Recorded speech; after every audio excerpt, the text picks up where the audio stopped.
The end of an empire is always marked by fire and blood, usually in that order. First comes the fire, then the blood. Sometimes the blood comes first, and then the fire.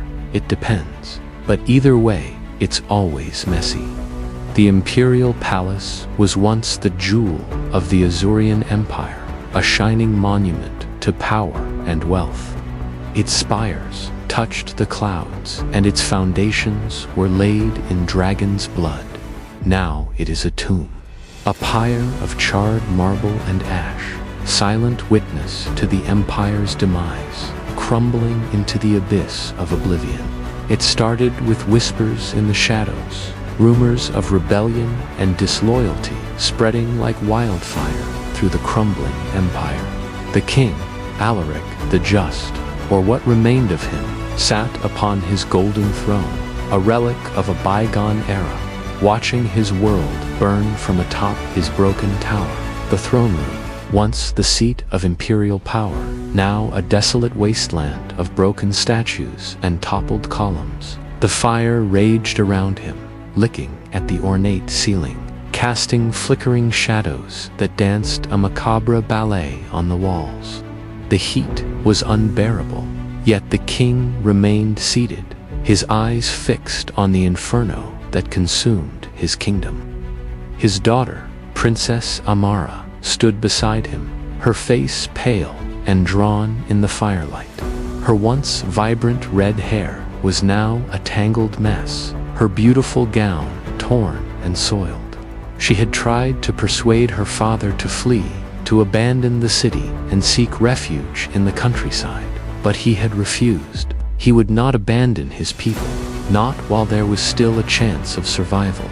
Now, with the palace crumbling around them and the rebels closing in, their last hope of escape lay in the arms of a traitor.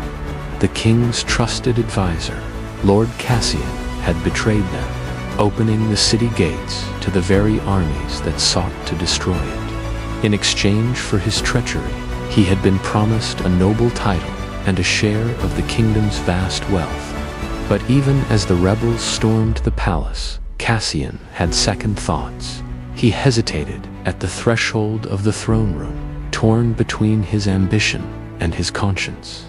The king, sensing Cassian's conflict, spoke in a voice that was hoarse from smoke inhalation. "Cassian, why have you brought these men here? Have you no shame?" Cassius met the king's gaze, his face etched with the torment of his choice. "I am sorry, my king, but the empire is at its end. There is no victory for us here, only death awaits." The king's eyes blazed with anger. "Then die we shall, all of us," he cried, drawing his sword and rising from the throne.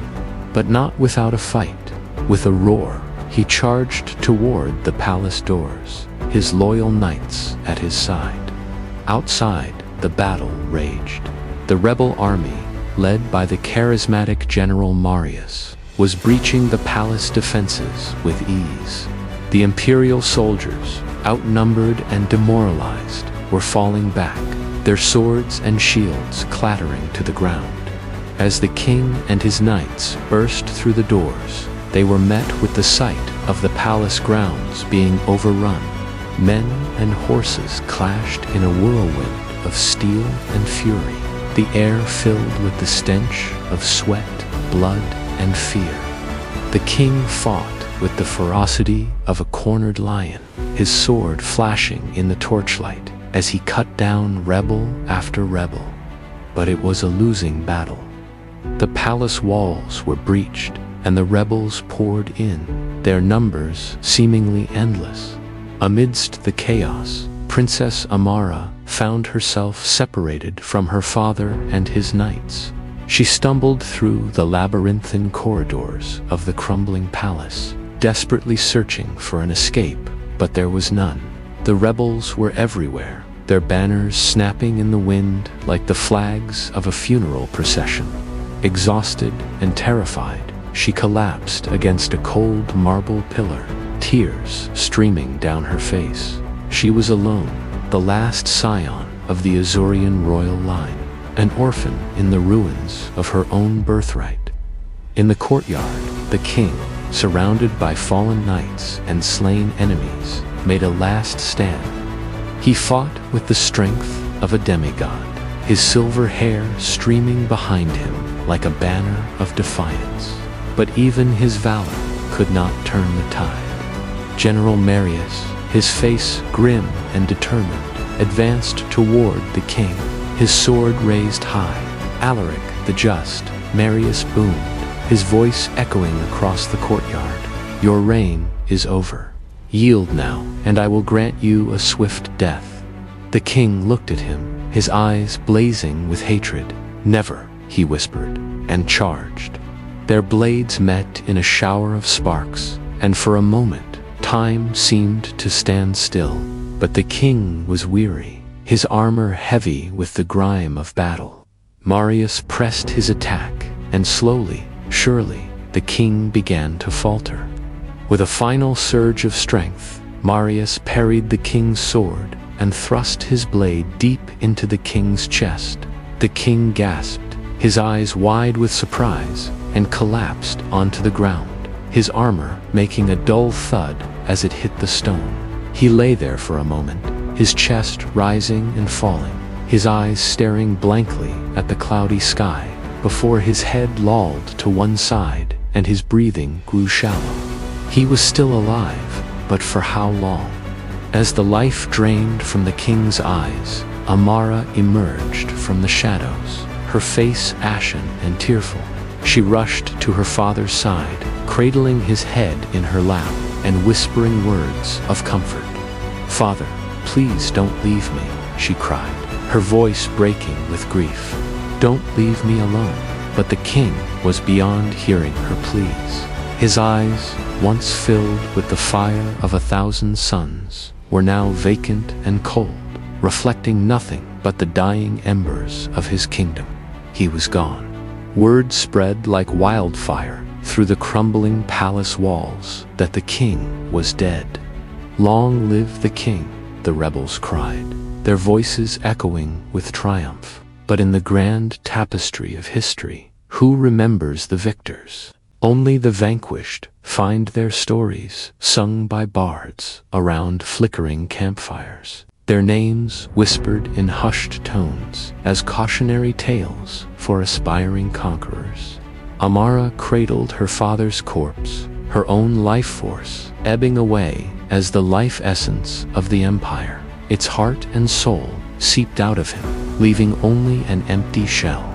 The Azorean Empire had spanned 3 continents and held sway over countless nations, its power rivaled only by the mythical empires of old. Yet all that power, all that glory, had come crashing down, leaving her in the cold, hard grip of reality. The palace burned around them, a pyre of charred marble and ash, silent witness to the empire's demise. The loyal knights, their armor discarded, slumped against the walls, their faces contorted in masks of pain and anguish. Their bravery had been matched only by their devotion to the crown, a loyalty that had known no bounds, demanded no reward, and asked for no mercy. As the flames climbed higher, casting grotesque shadows that danced a macabre ballet on the vaulted ceilings, Amara knew there was no escape, no reprieve. Her father's lifeless eyes stared vacantly at the heavens, seeing, knowing, feeling nothing. His hand, once strong and sure, now lay limp in his lap, the fingers curled into claws, the knuckles white as bone. Around them, the palace groaned, the pillars and arches creaking under the weight of their burden. The very stones seemed to weep, their ancient tears mingling with the smoke and ash.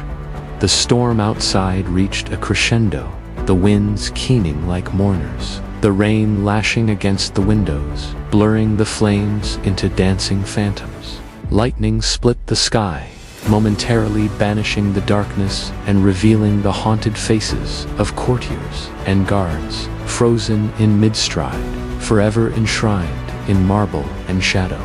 The air grew thick with the metallic temps of blood, the coppery scent seeping through the cracks in the walls, staining the pristine marble floors with dark, angry streaks. It was a macabre masterpiece, a horror show written in the language of loss and despair. And as the curtain fell on this tragic tale, Amara knew she was not merely an audience member, but an integral part of the play, destined to walk the remaining path of her father's journey alone. The throne room, once the seat of imperial power, now a desolate wasteland of broken statues and toppled columns. The fire raged around her, licking at the ornate ceiling, casting flickering shadows that danced a macabre ballet on the walls. The heat was unbearable, yet she remained kneeling, her body bent with grief, her spirit broken by loss.